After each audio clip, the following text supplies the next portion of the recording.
Hey, what's up? This is DGen Ed. That's degenerative education, meaning none of this is financial advice. Just me having fun looking at charts. And so this is pre-market prep for Monday, April 28th. Gonna dive into the charts here. And I have to say before I get into the video, sorry that I missed Ticker Request Live last night. Been doing a lot of work at home and it's just been an exhausting weekend. I just didn't have time to get to it, so sorry about that. But anyways, yeah, let's get into the charts here. So we start the week off right. And so here, looking at the UVIX, this is the 2x long VIX Futures ETF, which closed on Friday, April 28th, April 25th at a price of $43.01, being down over 8% on the day. It does look like it is bouncing about 0.7% to around $43.31 in the pre-market. And so, yeah, there are a few things I wanted to go over with this chart before getting on to the others. And one of those is that, I have been tracking these approximate 2-week periods where we go either to the downside or the upside, alternating between them. And I have been following them once we moved back into this downtrending channel. And really, I'm kind of wondering if there's a new regime that it is not a 2-week period anymore, as the UVIX is still coming lower, and we did actually close below a level I believe I pointed out in Friday's pre-market prep, which was at a price of $44.42, that being the low that was hit on April 9th when we had this big bearish engulfing candle there. That was the low for the day. And we closed last week below that level. So I feel like that's pretty significant, and like this will continue to cool off the VIX and the market panic index, the panic indicator, will be cooling off some more. So I'm actually going to remove this red box here, so we are out on our own, independent from those boxes, and we can just kind of look at the chart and evaluate it based on that. So yeah, with this close, not only below 50, below 54.60, what I have marked up here based on this high from December 19th. I've talked about that level multiple times in the past. I think that we are going to be heading lower, and that could be bringing us down to around $40, really not too far from where we are currently at. But with that, I could see a bounce up to 55 or so, get rejected from there to continue lower. But since we do have what is effectively like a confirmation, a close below this low, I don't necessarily think we are going to get a bounce, but if we do, I definitely think that we would be getting rejected and continuing lower to around 40. But since this doodle is in the past, where it originates from Thursday's candle, I'm actually just going to delete that so we can, kind of take a step back and see some other levels that this might be coming down to. Like I said, around 40. I think this alert here is at 36.90, just having fun with the 6 and the 9 there. But then I also do have this alert here at $30 a share, corresponding with this orange line, which I don't think it necessarily corresponds with a specific close or anything like that, just being, a whole dollar number there.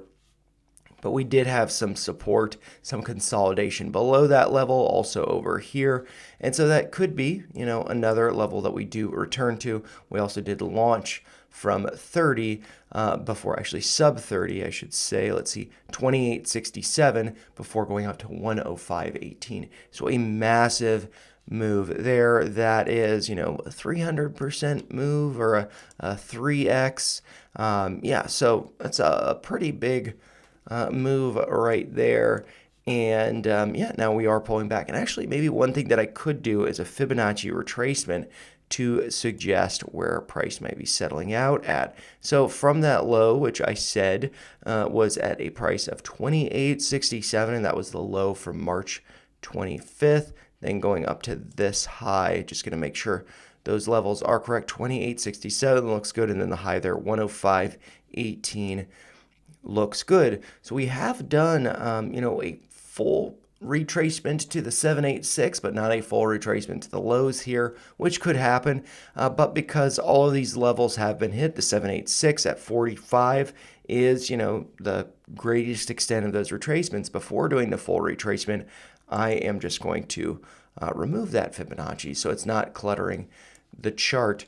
And yeah, but I will leave these levels up here. This one, I was thinking I'd recolor them, but I might just leave them white there so we can kind of evaluate them again tomorrow. But yeah, let's look over at the 10-minute time frame real quick just to see how this traded. So Friday went up, came down, bounced from 44.42, then before getting rejected, closing or consolidating below that level, and then coming down pretty strong into close.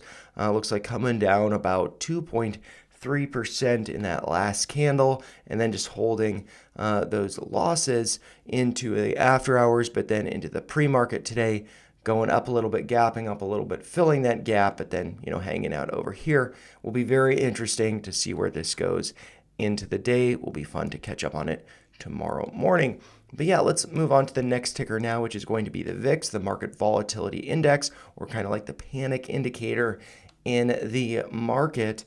And, this closed on Friday at a price of 24.84, down over 6% on the day. Does look like we closed, second day closing below this red line, 28.32, which does correspond with that high. From here, it looks like December 18th, whereas the UVIX, that was the high from December 19th. So a little bit of a difference there, but, same kind of technical level. We did get a rejection from it over here, near a rejection from it over here with the UVIX.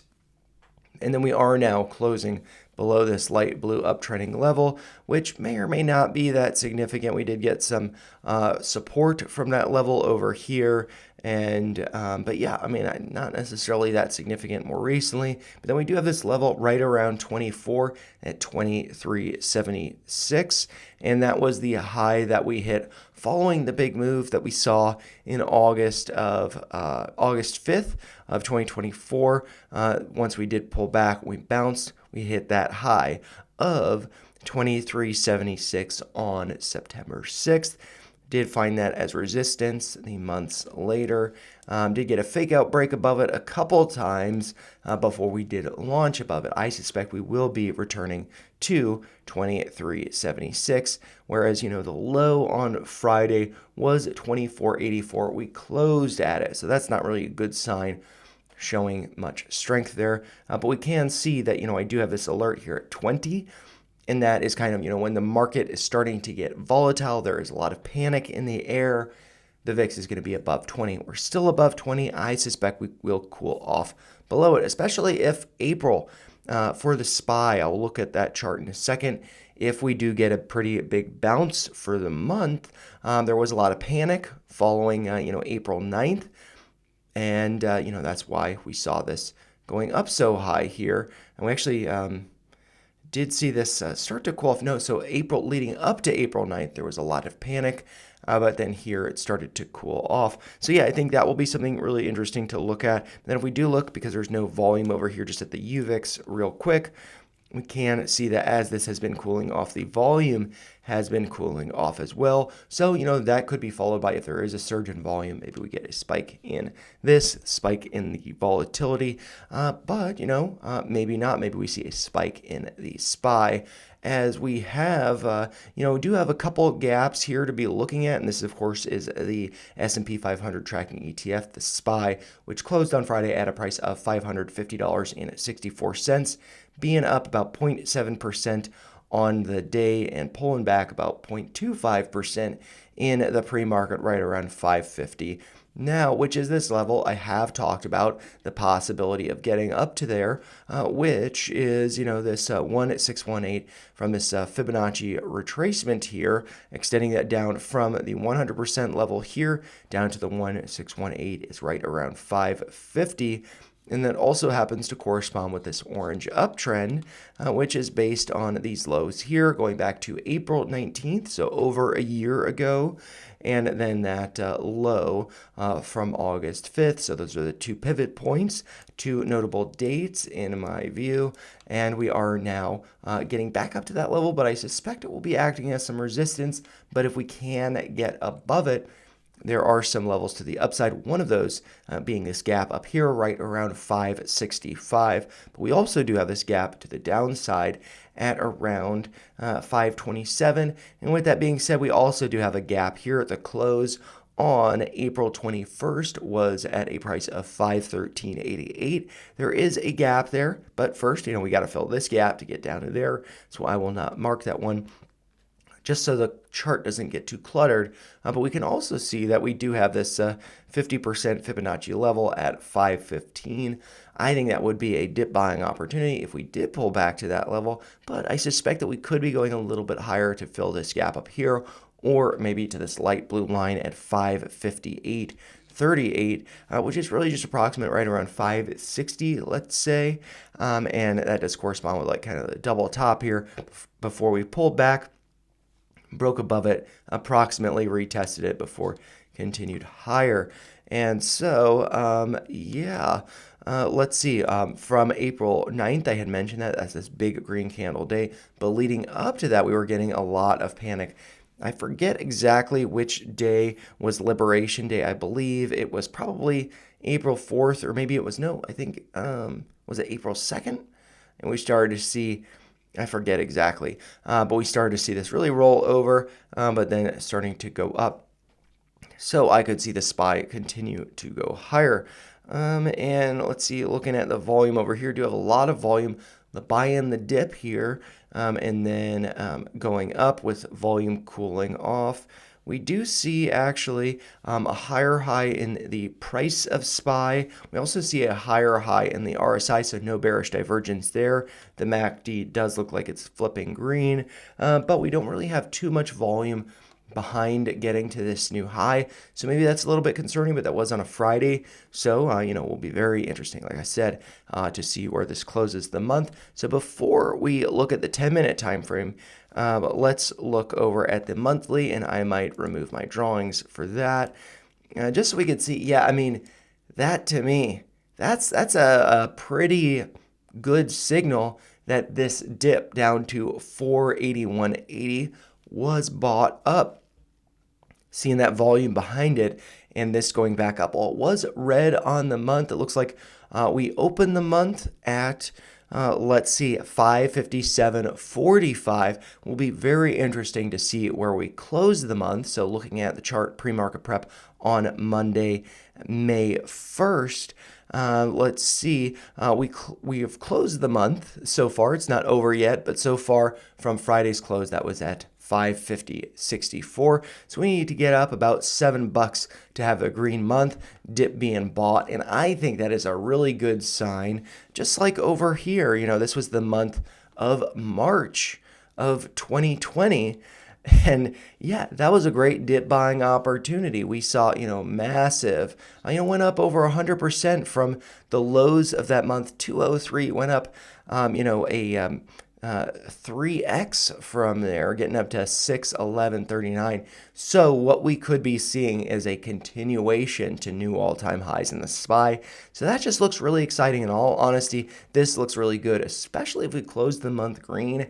That would look phenomenal. So something very exciting to be looking forward to later this week. But let's real quick just look over at the 10-minute time frame, and I'll bring my drawings back up. We can see that on Friday, we did just kind of float up, but did get rejected from that 550 before actually closing a little bit higher than that level at 550.28, closing at 550.64. But we did gap down into the pre-market today, bounced up, got rejected from that level again. Will be very interesting to see where it opens up at. And maybe this doodle plays out, but maybe it doesn't. I'm actually just going to delete it because I think that we are probably going to fill this gap up here at 564. And if we close the month, above 564, that would be great. And then just to pull back to it because I'm forgetting the number, 564 I was saying. So the open was, 557. So yeah, if we close at 564, filling that gap, that would just be a phenomenal look for the stock market to continue rallying. So, I think that's just a really generally optimistic look. But of course, there still is volatility potential with President Trump, doing his thing. But then let's look over at the SPX. This is the S&P 500 index, which closed on Friday at a price of $5,525.21, being up about 0.74%, whereas the SPY was up 0.72%. And so looking at this chart, basically the same things that I went over with the SPY, but perhaps more significant with this, I would say, is looking at the monthly closes. So all the same levels here. The gap up level, that would be around $5,671. The gap down here, that would be around $5,288, and then these levels that we're bumping into around resistance, it's going to be around $5,542, corresponding with this 1618 Fibonacci retracement, and then this line going back to, like I said, with the SPY, April 19th low and August 5th low, the two pivot points there acting as resistance. But if we break above it, then that could be acting as support before we do go to new highs, which, I think could be, suggested with this monthly candle that we see here, having hit a low for the month of $4,835.04, did open the month at a price of $5,597.53. So would be really nice to see a close above $5,600. Would be really nice to see that. But then we are looking at the close here at $5,525. So we need to get the price up, around 75 more dollars, close the month up there. That would be a really good look. But let's just bring those drawings back before we move on to the next ticker on the list, which is, of course, going to be Bitcoin. And this is one that, I'm really excited about, as well as Ethereum. I did do a crypto corner over the weekend, which I'm probably just going to do every Saturday because it's really helpful for myself. In future videos on that, I will be revealing my percentages, but I will not be revealing dollar amounts, stuff like that. But I do think that will be a really nice way to kind of track, buying the dip, which I view was over here with Bitcoin, all crypto in general. But also I think that dip is extended to here. We are still below the all-time highs. And I think that Bitcoin could be rallying to around 200,000 later this year. So I think that there's just a lot of potential still. And then if those gains get rolled into alts, we could be seeing some really nice moves there. But anyways, enough rambling about crypto. Bitcoin is currently trading around $95,000. It does look like there was a CME gap put in a couple Fridays ago, right around $85,000. I was thinking actually about redrawing this line to correspond with the highs over here, or the close basically from April 12th, which that is based on the charting in Webull, which I believe is based on East Coast time when it should be UTC. So sorry about that, or GMT or Zulu, whatever, Greenwich Mean Time. And so the close for the 12th that I have here, that is, let's see, right around, $85,420. But I also do have this alert here at 86,000. So, really, I'm just going to leave this line here, and maybe I'd actually draw that as being green. And, because if it does go down in there, I think it'd probably be finding support. We got this really nice consolidation here when we started to form this bull flag before the break higher. And from that, I've done this Fibonacci extension, the 100% move. So just the distance from the bottom here to the top here puts us at a price of right around 95,000. So maybe bumping into some resistance there, but maybe forming another bull flag before we see the next leg higher. So that's kind of where I see this going. But if this does pull back some levels to the downside, one of those being 92,000, got this alert here, also corresponding with this yellow line at 92,600, right around there, corresponding with basically the consolidation that we have over here, those were the dip buying opportunities when we were in this range. And that could again be the dip buying opportunity, perhaps of a lifetime if we do dip down to that level. But I suspect, with the green doodle, with the red doodle, that we could be going lower, and 89,000 is another level, basically corresponding with the top here from March 24th. That was at a price of $88,800, right around there. I just have it drawn at 89, just being a whole number there, whole $1,000 number there. But then we also do have that dip to right around 86,000. So all of those levels, I think, could be some really nice dip buying opportunities. I don't necessarily think that this would be coming down to 72,000 or 69,420. I do still have my $10 dip buys placed there, but I think they expire in a week or two. And when they expire, I'll probably just forget about them and maybe I replace them. Actually, no, I just forget about them with my more aggressive daily DCAs that I'm doing now.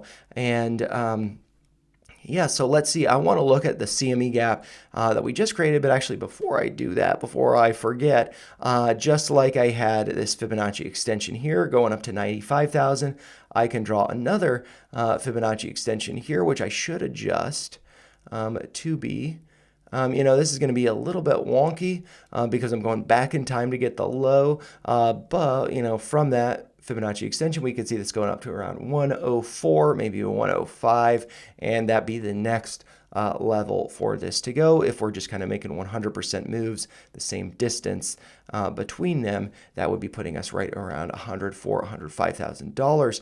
But let's look on the, let's see, hour time frame. I want to look at the 5 p.m. because I believe that's 5 p.m. Eastern candle for, let's see, the 25th. So let's see, where is that? That's not too far from where we're at.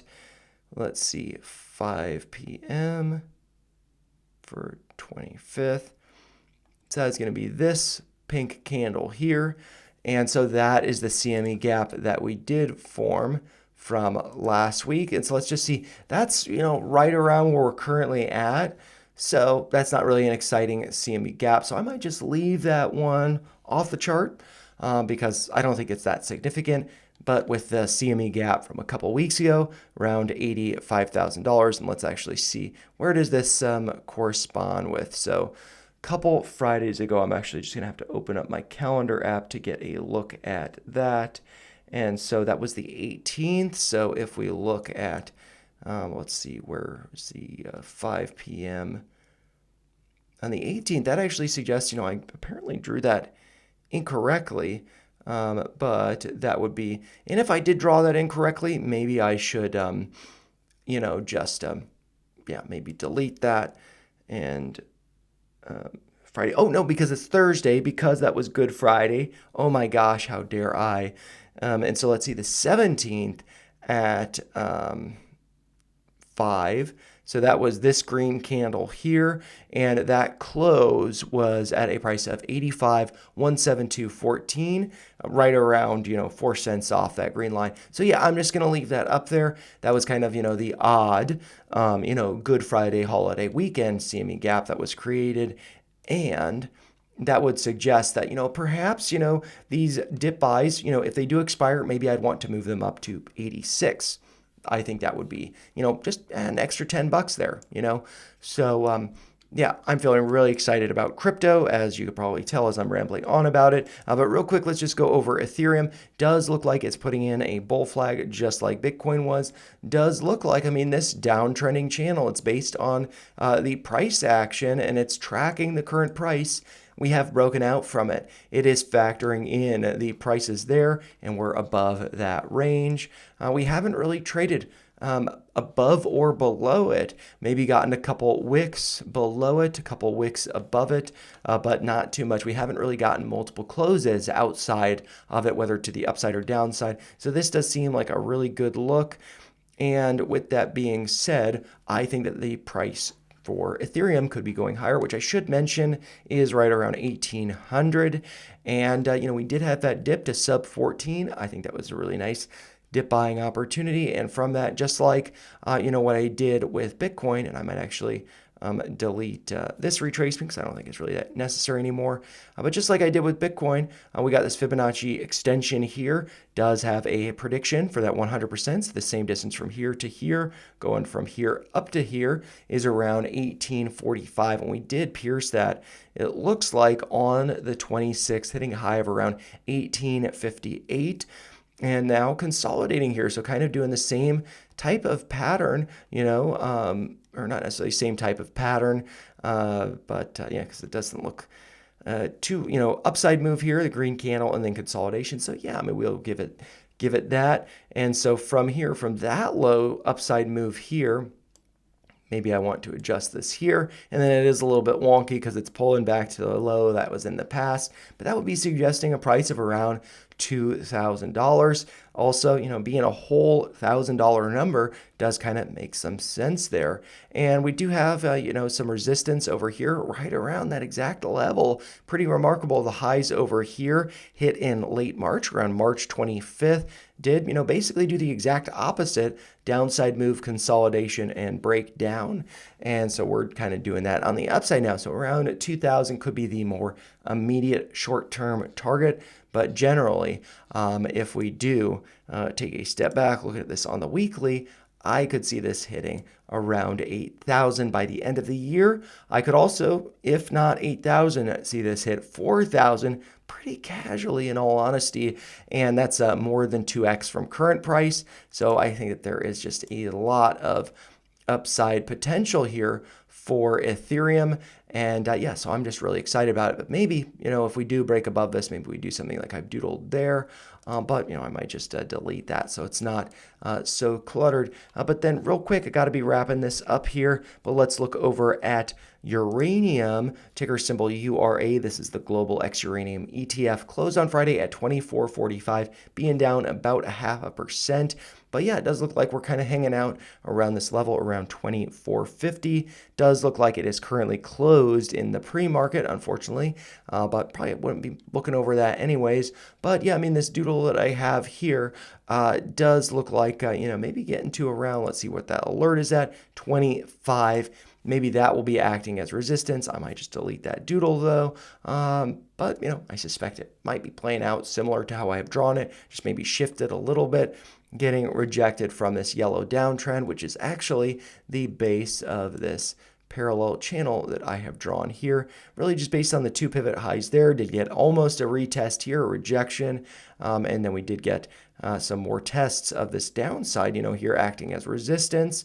And so, I suspect it could be acting as resistance again, but maybe this Fibonacci extension here, like I've gone over with Bitcoin, Ethereum, I got one up to here, 100% move, around 26 bucks. So maybe that acts as resistance, and then maybe we pull back to find that yellow line as support before going higher to fill this gap up here around 30.50. So looking good there. And then I'm not going to look at, well, maybe I will pull up Bitcoin. I wanted to look at BOIL. This is the 2x leveraged natural gas ETF, closed on Friday at 48.79. And, I do have some alerts to the downside, have not hit them, one at 40, one at 37. And yeah, it is pulling back some more, 48.56. So really, it's not going to get my attention until basically those alerts go off. And yeah, I mean, just for, why not? I will pull up TradingView so we could look at natural gas. I was doing the crypto corner, so got some XRP up there, but let's look up natural gas here. I like to look at this Capital Com one, and got all my doodles on it. And so yeah, I mean, I could see it maybe forming this inverse head and shoulders pattern. So really, it will not be getting my attention, or at least not wanting to really buy it until we come down to around 278, maybe 280, and then, just kind of accumulate in this range before going up. And, from there, let's see, from this level, getting back up to here, that would represent about a 25% move. But if it's a 2x leveraged BOIL ETF, that could be like a 50% move.